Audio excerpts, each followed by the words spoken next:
نحمده ونصلي على رسوله الكريم أما بعد فأعوذ بالله من الشيطان الرجيم بسم الله الرحمن الرحيم د تجوید زده کړې یوټیوب چینل ملګرو السلام علیکم ورحمة الله وبرکاته. هیله ده چې جوړ او روغ به یاست. دوستانو د مخارجو د درسونو په ادامه سره راځو نن پنځم مخرج وایو. پنځم مخرج مخرج القاف دی. د قاف مخرج دی. د قاف د پاره په پښتو کې موږ د لوی قاف یا د غټ قاف کلمه هم کاروو. موږ په پښتو کې ورته غټ قاف وایو یا لوی قاف. مخرج څنګه دی؟ هر کله چې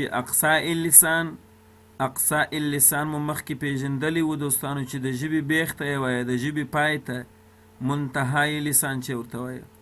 هر کله چې اقصای لسان یعنی د ژبې بیخ د لوړ مقابل تالو سره وموښلي، دلته قاف ادا کیږي. دغه دی دوستانو. په دغه مثال کې تاسې وګورئ دوستانو، دغه اقصای اللسان دی د ژبې بیخ، دغه پورته مقابل تالو دی. اقصا اللسان د مقابل لوړ تالو سره ټکر خوري، ورسره موښلي، نو د دغه ځای څخه قاف ادا کیږي. دغه د قاف مخرج دی. اقصا اللسان چې دغه دی د مقابل تالو سره موښلي. تالو دغه دی دوستانو. اقصا اللسان د پورته تالو سره وموښتي، د دغه ځای څخه قاف راوځي. دغه د قاف مخرج دی چې هر کله چې اقصا اللسان د لوړ مقابل تالو سره وموښلي، دلته قاف ادا کیږي. د سکون او متحرک والی په حالت کې مشق داسې کوو. لومړی د سکون په حالت کې اق اق، د متحرک والی په حالت کې مشق داسې کوو. قی قو. مثلا ما یې مثالونه راوړي دي. لومړی د سکون مثال چې کله په کلمه کې کار سوی وي قاف او ساکن وي، څنګه ادا کیږي؟ اقتلو اقتلو.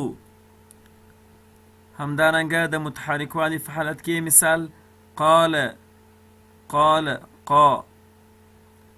دوستانو قاف ډک هم ادا کیږي. بیا یې وروسته صفات وایو او همدارنګه د قلقلې حرف هم دی، قلقله هم ورباندې کوو.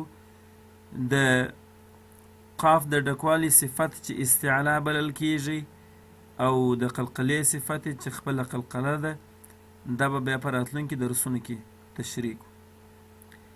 نو قاف ته حرف لهاتیه هم ویل کیږي. قاف ته حرف لهاتیه وایي. لهاتیه یا لهویه. لهاتیه یا لهویه. نو دا لهاتیه ځکه ورته ویل کیږي چې لهات په عربي کې دوستانو په حلق کې د حلق د فا څخه کوچنۍ ژبې را زړیږي، را ځوړنده، موږ ورته حلقي ژبې وایو. نو دغه حلقي ژبې ته په عربي ژبه کې لهات وایي. کله چې اقصا اللسان پورته سي د مقابل تالو سره وموښلېږي، دلته د حلقي ژبې سره دلته دا قاف ادا کیږي. نو له دې وجهې څخه ورته لهاتیه تورې ویل کیږي. دوستانو تجوید زده کړه چینل سبسکرایب کړئ او نور ملګري او دوستان مو هم ورسره دعوت کړئ. د نن ورځې درس هم دومره و. والسلام علیکم ورحمة الله وبرکاته.